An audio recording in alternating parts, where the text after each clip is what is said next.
Hello student, मैं हूं मनन भारद्वाज और लर्निंग विद मनन में आप सभी का स्वागत करता हूं। देखिए, आज का जो वीडियो है बादल को घिरते देखा है, कक्षा 11th का है और पाठ्यपुस्तक अंतरा से निहित है। अब इसका जो इंट्रोडक्शन पार्ट था बाबा नागार्जुन का, लेखक परिचय जो कवि परिचय था, वो मैं जो हल्का फुल्का था वो मैं डिस्कस कर चुका हूँ। तो ये पद्यांश के लिए है और इसके और भी भाग आएंगे, क्योंकि मुझे ऐसा लगता है कि थोड़ा सा लेंथी है और इस पर डिस्कशन थोड़ा सा अच्छे से होना चाहिए। एक एक लाइन, दो दो लाइन। अब आप लोगों को लगता है कि मैं ज़्यादा बोल रहा हूँ या ज़्यादा डेप्थ में या ज़्यादा समझाने का प्रयास कर रहा हूँ, तो आप स्किप कर दीजिएगा और मत देखिएगा। लेकिन जो भी देखें, मेरी पूरी कोशिश है कि उन्हें वो चीज़ समझ में आ जाए, स्पष्टीकरण उसका हो जाए, दिमाग में उसकी ब्रेन मैपिंग हो जाए, तो जिससे आपको बार बार वो चीज़ समझने के लिए बार बार उसे पढ़ना ना पड़े। और मैं कोई संदर्भ, प्रसंग और टिपिकल ट्रेडिशनली तरीके से यहाँ लिख करके कुछ नहीं देने वाला हूँ। मैं बहुत सिंपल भाषा में समझाने का प्रयास करूँगा। ये सब काव्यगत विशेषताएं और संदर्भ, प्रसंग, ये सब आपको खुद बनाना है और बहुत सिंपल है। इसको बनाने में कोई बहुत बड़ी बात नहीं है। मेरे द्वारा दिए गए वीडियो में, बताए गए वीडियो में आप ये आराम से बना लेंगे। संदर्भ की बात कर लेते हैं। युगधारा इनकी जो पुस्तक थी नागार्जुन जी की, वहाँ से ये प्रस्तुत पद्यांश या प्रस्तुत पूरी कविता जो है, बादल को घिरते देखा है, वहाँ से लिया गया है। अब प्रसंग की बात अगर आप करते हैं तो भाई आप इतने समझदार इतने हो चुके हैं कि अगर आपने इस पूरे पाठ के शीर्षक को देख लिया है, तो अगर पूरे ही चैप्टर का प्रसंग बताना हो तो सीधा बता सकते हैं कि जो प्राकृतिक सौंदर्य की चर्चा की गई है। लेकिन पद्यांश की बात करते हैं तो पद्यांश पढ़ करके अपना प्रसंग बनाइएगा खुद। देखिए, प्रस्तुत पाठ जो है, हमारा जो पाठ है बादल को घिरते देखा है, इतने देखने मात्र से आपको ये पता चल जा रहा है कि ये एक प्राकृतिक सौंदर्य की गाथा हो सकती है, प्राकृतिक सौंदर्य का स्पष्टीकरण हो सकता है, प्राकृतिक सौंदर्य का वर्णन हो सकता है। और पहली लाइन जब आप पढ़ते हैं, अमल धवल गिर के शिखरों पर बादल को घिरते देखा है, तो जो कवि हैं वो कह रहे हैं कि अमल धवल गिर के शिखरों पर, माने अमल माने होता है स्वच्छ, ठीक है, और धवल माने होता है उज्जवल, गिरी माने होता है पहाड़, और शिखर माने होता है चोटी। तो पहाड़ों और चोटी की बात की है, ये प्राकृतिक सौंदर्य है। तो कहा कि अमल धवल गिर के शिखरों पर बादल को घिरते देखा है। घिरना तो मैं अब समझ ही रहे हैं आप कि बादल को घिरना माने बादल कब घिरता है, जब बरसने के लिए आता है। और बादल, बरसात, वर्षा, और कितने, मतलब ये बड़े रोमांटिक वर्ड्स यूज़ किए जाते हैं, इन पर इतने सारे गाने बन चुके हैं और इतनी सारी कविताएं लिखी जा चुकी हैं। तो मुझे नहीं लगता कि इस कविता को सुनने और समझने के लिए आपको बिल्कुल निराशा होनी चाहिए, उदासीनता होनी चाहिए। बहुत आसानी से, बहुत सामान्य तरीके से इसको समझ सकते हैं। तो अमल धवल गिर के शिखरों पर बादल को घिरते देखा। ये देखिए, जो कवि हैं वो खुद उसको, दृश्य को देख रहे हैं, एहसास कर रहे हैं, महसूस कर रहे हैं और आपको दिखाने का प्रयास कर रहे हैं। कोई भी लेखक, कवि हमेशा सजीव चित्रण करने का प्रयास करता है, और सजीव चित्रण वही है जो आप पढ़ते पढ़ते उसका एक तरीके से दर्शन कर ले जाएं। तो अमल धवल गिर के शिखरों पर, माने अमल धवल, अमल माने स्वच्छ और उज्जवल, एकदम बर्फ, जो बर्फीली जो पहाड़ है, वो कौन से, हिमालय के, हमारे भारत की बात चल रही है। तो गिरी के शिखरों पर, इनके शिखर पर, इनकी चोटियों पर बादलों को घिरते हुए देखा है। ऊंची ऊंची पहाड़ों पर वो जो कोहरा होता है, वो जो धुआं धुआं होता है, फिर वही तो बादल बनता है, फिर वो बरसता है। क्यों? क्योंकि उसमें जल होता है, उसमें वाष्पीकरण से वो जल पैदा इकट्ठा हो जाता है, ओस होती है, जिसी को ठंड में हमारे यहाँ ओस पड़ती है। वही बात आगे कहेंगे कि अमल धवल गिर के शिखरों पर बादल को घिरते देखा है, छोटे छोटे मोती जैसे उसके शीतल तुहिन कणों को। तो तुहिन माने होता है ओस। देखिए, मैंने लिखा है तुहिन माने होता है ओस, जो पाला कोहरा की जो बूंदें हम देखते हैं ना ठंड में, कि ओस गिर रही है, पाला पड़ रहा है, तो कहा कि उस शीतल माने ठंडा, तो उसके शीतल तुहिन कणों को, छोटे छोटे मोती जैसे, वो जो ओस की जो बूंदें हैं वो मोती की तरह से सुंदर हैं। और किस पर गिर, उसको शीतल तुहिन कणों को कहां पर देखा है? मानसरोवर के उन स्वर्णिम, मानसरोवर सरोवर है ही, ठीक है, जलाशय, नदी, इन मानसरोवर जो इस तरह के जो जलाशय हैं, वहां पर जो खिल रहे जो कमल पत्र हैं, कमल हैं, कमलों मीन्स जो लोटस, उसकी जो पत्तियां हैं, उस पर गिरते हुए देखा है। कमलों पर गिरते हुए देखा है। किसको? वो जो ओस की बूंदें हैं, वो जो शीतल तुहिन, वो ओस की जो बूंदें हैं वो बादल के हिस्से ही तो हैं, वो बादल के कण ही तो हैं। तो बस वही बात कही जा रही है कि छोटे छोटे मोती जैसे उसके शीतल तुहिन कणों को मानसरोवर के उन स्वर्णिम कमलों पर, माने कमल पत्रों पर गिरते हुए देखा है। स्वर्णिम माने सोने, सोने जैसे इतने सुंदर जो कमल है मानसरोवर में, उनके कमल पत्रों पर, कमल के पत्तों पर बादल के जो हिस्से, जो ओस हैं, कोहरे की बूंदें, कोहरा वर्ड कहना गलत होगा मेरे हिसाब से, पाला ठीक है, ओस की बूंदों को गिरते देखा है, जो कि बहुत सुंदर। आप देखिए, आप कमल छोड़िए, आप फूल, गुलाब की फूल की पत्ती ले लीजिए, उस पर एक बूंद पानी की गिराइए, कितना सुंदर लगता है। अब वो तो कमल, उसकी पत्तियां बड़ी बड़ी होती हैं और उस पर ठंडा ठंडा मौसम, और उसमें क्या कहते हैं, ओस की बूंदें उस पर गिरी पड़ी हैं। सुंदर है, क्यों सुंदर नहीं है, बहुत सुंदर है। आगे देखें, तुंग हिमालय के कंधे पर छोटी बड़ी कई झीलें हैं। तुंग माने ऊंचे, हिमालय पर, कंधे पर। अब हिमालय के कंधे पर, अब देखिए हिमालय को एक ऐसे मान लिया कि कोई मानव है और उसके कंधे पर, तो जब हम किसी भी अप्रत्यक्ष या फिर इस प्रकार की प्राकृतिक तथ्यों को जब मानव मान करके वो मान लेते हैं, मतलब मानव मान लेते हैं, तो मानवीकरण कर दिया आपने, है ना। तो जब मानवीकरण हो गया तो ये अलंकार का नाम है, मानवीकरण अलंकार। तो यहाँ अलंकार का प्रयोग कर लिया, यही आपकी काव्यगत विशेषता हो गई, अलंकारों का प्रयोग हो रहा है। तो तुंग हिमालय के कंधों पर, तुंग हिमालय, हिमालय का विशेषण है तुंग, तो विशेषणों का भी प्रयोग किया गया है, ये भी आपकी काव्यगत विशेषता है। तो उसको क्या बार बार लिखना कि भाई ये चीज है, तो अपना पढ़िए, समझिए और खुद लिखिए। तो तुंग हिमालय के कंधे पर छोटी बड़ी कई झीलें हैं, माने हिमालय के कंधे पर, हिमालय के पास कई बड़ी छोटी झीलें हैं। ठीक है, झील आप समझते हैं, झील झरने हैं, निर्जर झील है ना, लेक जिसको कहा जाता है। तो उनके श्यामल नील सलिल में, श्यामल का अर्थ होता है गहरा और सुंदर। श्यामल माने श्याम वर्ण से भी होता है, लेकिन यहाँ श्यामल मीन्स गहरा। तो श्यामल माने नीले, उनके श्यामल माने गहरे, नील जो नील माने स्वच्छ, सलिल माने जल। उनके गहरे जल में समतल देशों से आकर पावस की उमस से व्याकुल। ये समतल देशों से आकर, मतलब समतल माने होता है मैदानी क्षेत्र, हम बात कर रहे थे हिमालय की, अब बात आ गई समतल देशों की। तो समतल देशों से कौन आया है, आप आगे पढ़ें, तो पावस की उमस से व्याकुल, जो भी आया है वो पावस की उमस से व्याकुल है। अब ये पावस क्या बला है, तो पावस वर्षा ऋतु है। आपने क्लास 10th में एक चैप्टर पढ़ा था, कोर्स भी अगर पढ़ा है तो आपने, पर्वत प्रदेश में पावस, पर्वतीय इलाकों की वर्षा, मतलब उसका एकदम अर्थ कर देंगे तो पावस, जब बरसात होती है तो उमस पैदा होती है। आपने उमस वर्ड सुना ही होगा, बहुत बहुत हमारे घरेलू शब्द है, एक तरीके देशज शब्द है।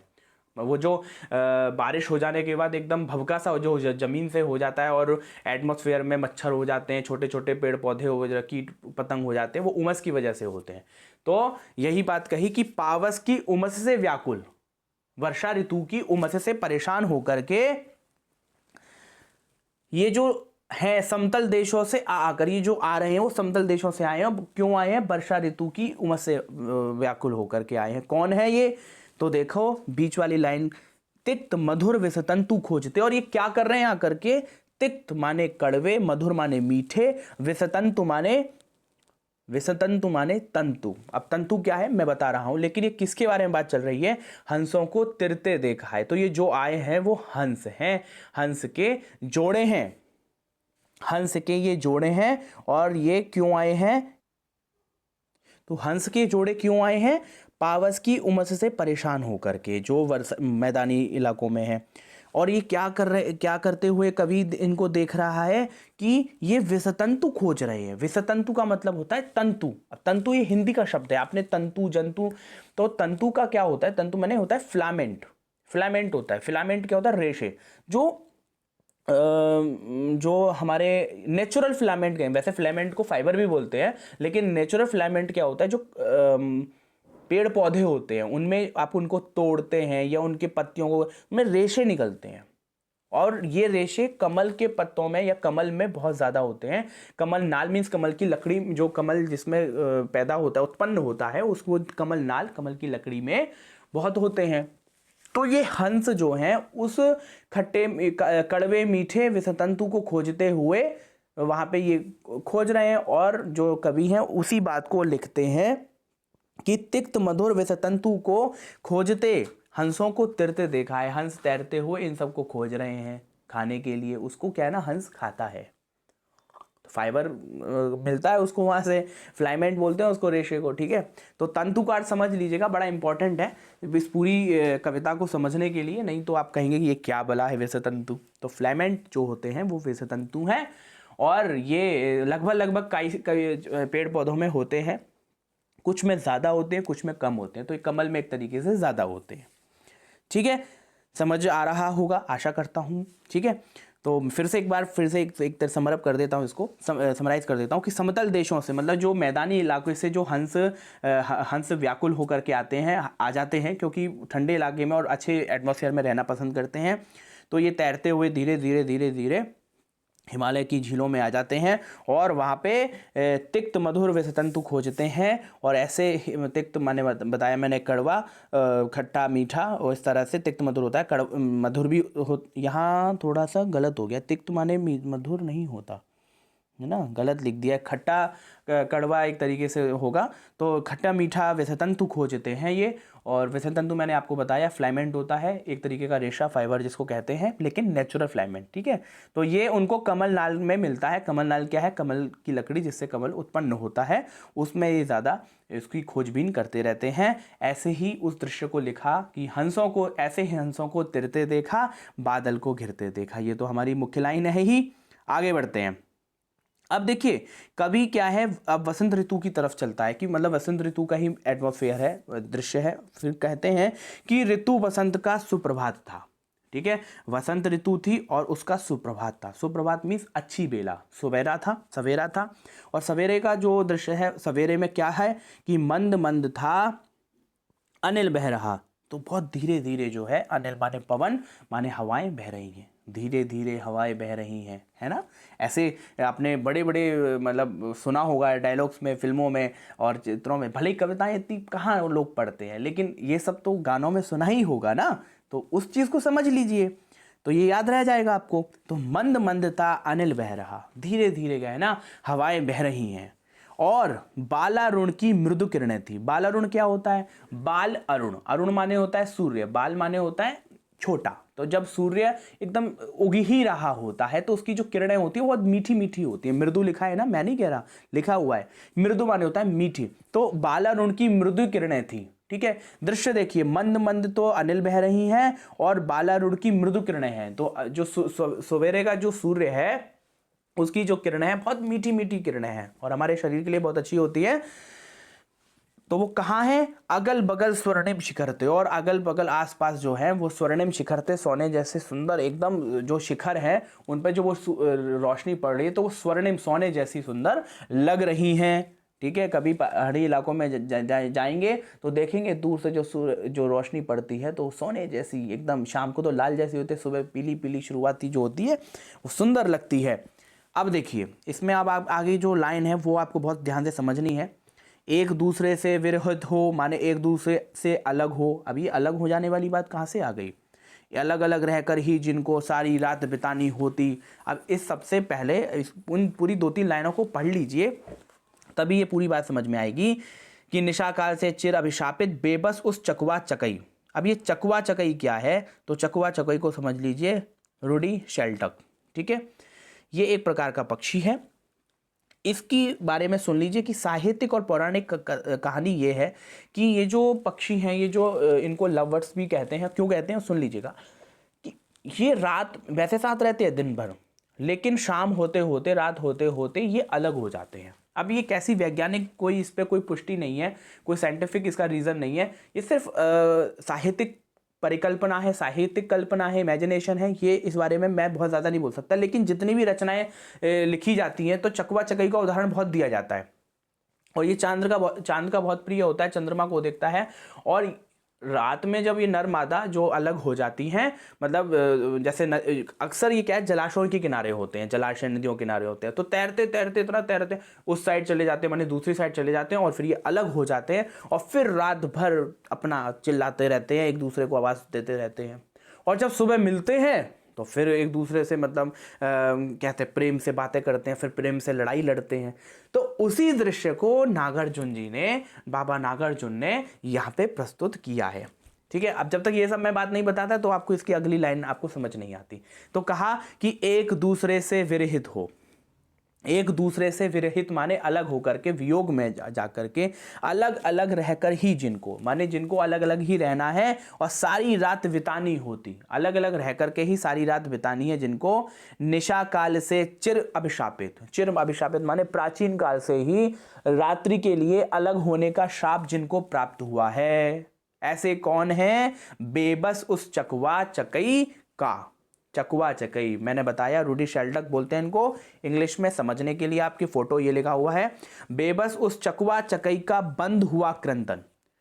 जब अलग हो जाने के बाद वो जब सवेरे मिलते हैं तब ये उनका रोना बंद होता है, नहीं तो रात भर चिल्लाते हैं। बेबस बंद हुआ क्रंदन।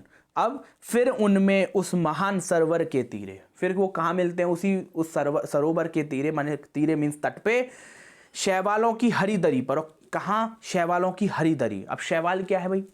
तो शैवाल जो होता है ना, हरी हरी घास, हरी हरी काई जो होती है, नदियों के किनारे होती है, जलाशयों के किनारे, नदियों के किनारे नहीं होती, जलाशयों के किनारे होती है। वैसे समंदर के किनारे, समंदर के अंदर, जैसे आपने डिस्कवरी चैनल वगैरह में देखा, वो जो अंदर वो शैवाल मतलब हरी हरी जो घास सी होती है, काई होती है, एक्चुअल में उसको शैवाल कहा जाता है। लेकिन कवि का संदर्भ मतलब जो अर्थ है वो यहाँ पे भी वही है कि जो हरी हरी घास की जो चादर सी बिछी हुई है, लिखा ना हरी दरी, दरी तो समझते हैं ना, ऐसे बिछाने बिछोना। तो शैवालों की हरी दरी पर, शैवाल की हरी, जैसे यहाँ पे आप देख रहे हैं घास की मतलब एक ऐसी बिछी हुई है, तो घास की हरी दरी पर, मैं शैवाली शब्द बार बार प्रयोग करूंगा क्योंकि ये एक नमी काई होती है, हरे कलर की काई, आपने देखा होगा नो डाउट। उस पर, वहां पर उपस्थित होकर के ये जो रूडी शेल्डक है, ये जो चकवा चकई है, प्रणय कलह छिड़ते देखा है, माने आपस में प्यार से लड़ रहे हैं। ऐसा प्रतीत हो रहा है जैसे रात भर की जो वो है कि तुम रात में कहाँ चले गए थे, तुम मुझे दिख नहीं रहे थे, तुम्हारी आवाज़ तो आ रही थी, मतलब एक चिंता व्यक्त कर रहे हो एक दूसरे के प्रति। इसीलिए इनको लव वर्ड्स कहा है, मतलब प्रेम करते हैं लेकिन शापित हैं, इसीलिए रात में बेचारे अलग हो जाते हैं। अब कितना ये साइंटिफिक है इस बारे में बिल्कुल मैं नहीं कह सकता, क्योंकि मैंने साइंटिफिक कहीं भी ये नहीं पढ़ा कि कोई ऐसी कोई बात है कि जैसे रात में अंधे हो जाते हो, ऐसा कुछ नहीं होता। लेकिन ये तैर करके अलग हो जाते हैं और ये रात भर फिर रोते हैं, और उस बात को फिर सुबह जब ये मिलते हैं तो प्रणय कलह, देखिए कलह का अर्थ होता है लड़ना, और प्रणय कलह, प्रणय माने होता है विवाह। तो जब बोलते हैं ना प्रणय संस्कार माने विवाह संस्कार, तो प्रणय मीन्स दाम्पत्य कलह, माने जो कपल्स के बीच में, पति पत्नी के बीच में जो कलह होता है, माने प्रेम भाव वाला जो कलह होता है, उसको प्रणय कलह कहा है। अब देखिए कितना पॉजिटिव वर्ड बना दिया। कलह वैसे तो नेगेटिव वर्ड हुआ, लेकिन प्रणय के साथ जुड़ने पर कितना कि प्यार वाली लड़ाई, एग्जैक्टली प्यार वाली लड़ाई जो हम बोलते थे, प्यार वाली लड़ाई है ये, तो दोस्तों में लड़े, प्यार वाली लड़ाई। तो ये चकवा चकई की जो लड़ाई है वो प्यार वाली लड़ाई है, और जैसे ऐसी लड़ाई की जैसे तुम कहाँ थे रात भर, इस प्रकार की लड़ाई। इस दृश्य को कवि देख कर के आनंदित हो रहा है और आपको ये एहसास करा रहे हैं कि बादल को घिरते देखा है। ठीक है, तो मेरे हिसाब से यहाँ पे मैं इस बात को यहाँ पे ख़त्म करता हूँ, और मुझे लगता है कि आपको ये समझ आया होगा, और आशा करता हूँ कि आप मुझे बताएंगे अगर इसमें कुछ कमी या मैंने ज़्यादा बोलने का प्रयास किया हो। और अच्छी बात है अगर आप मुझे अपने सुझाव कमेंट बॉक्स में या कैसा लगा उस बारे में ज़रूर बताएं। धन्यवाद।